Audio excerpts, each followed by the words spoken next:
the trend during Obama administration is that each time when a top-level U.S. official comes to Pakistan, comes with concrete, help, some announcements, whether it is Richard Holbrooke or as Hillary Clinton came last time in October.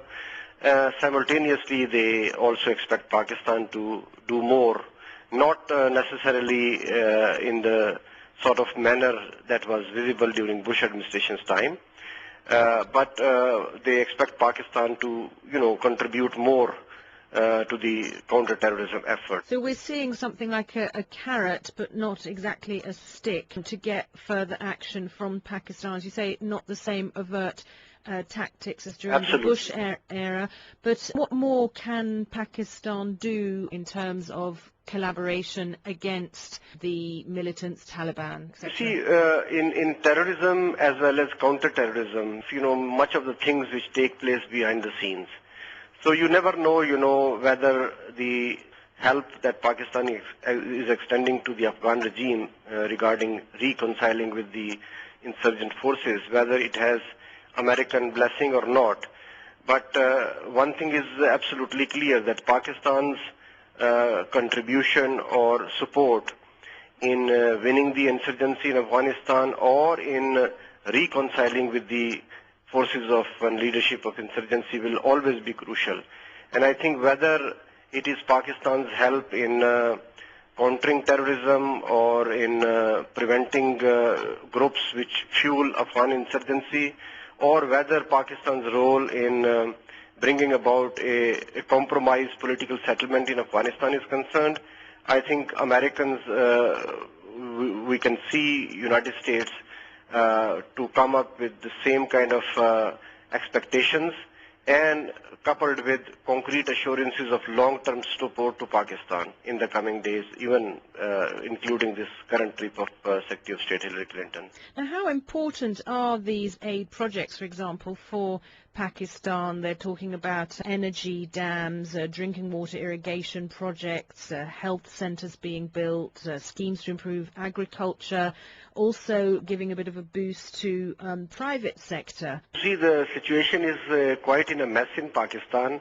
We have regular power cuts, which are affecting the industry and the common people.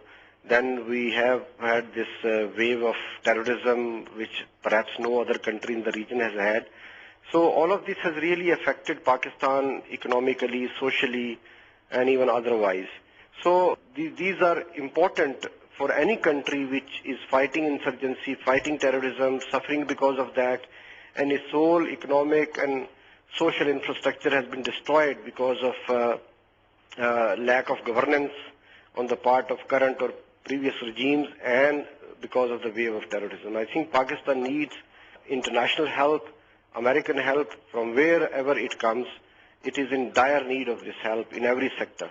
Then there's the theory that if Pakistan can improve its economic situation and alleviate poverty to a greater degree, then perhaps some of these militant problems will go away. You see, poverty does have a link with extremism, but this may be only one of the factors. The issues are largely political.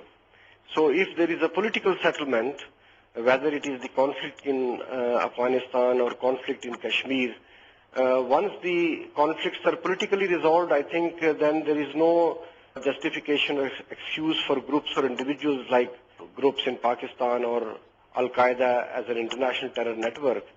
But again, fighting insurgency with only military instrument is one thing.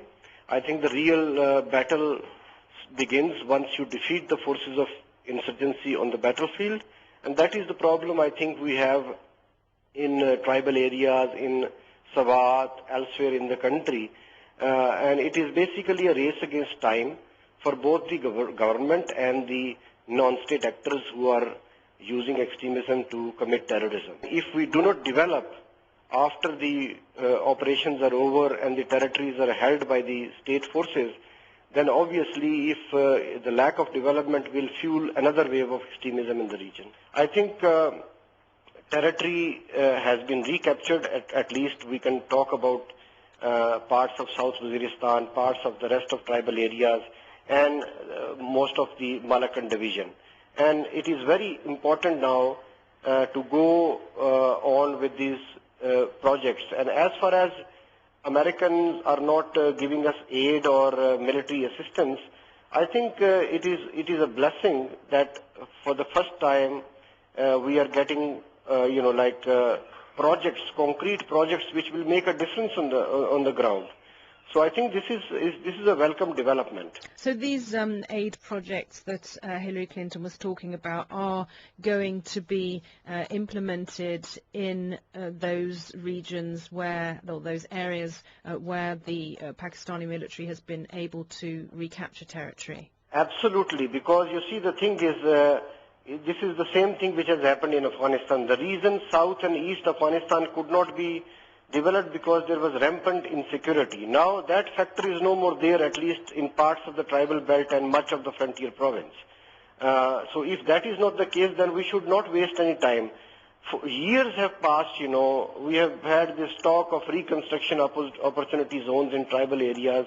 Okay, if there was a problem of security and that is why development could not take place, accepted.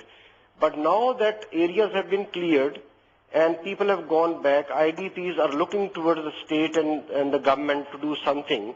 And I think this is a very important time, very appropriate time, and no single day should be wasted in actually implementing the project. And that is why I think Secretary of State Hillary Clinton is here, because almost 10 areas of priority which the government of Pakistan had identified, on the basis of which the first round of strategic dialogue took place in Washington, D.C. in March. Now the second round is taking place, and I think they will announce completion of this dialogue and the actual implementation of the various projects in the 10 priority areas, which includes, water, dams, bridges, infrastructure, health, education, counter-terrorism, everything, which you can think of. And what is important right at this stage is to just kick-start the process of implementing these projects, so that on the basis of which both America and Pakistan could argue in a couple of years that we have made a difference on the ground reality. And once the actual benefits are seen by the people who have been most affected because of terrorism, we can simply argue then there will be a glimmer of hope in this very, very volatile region.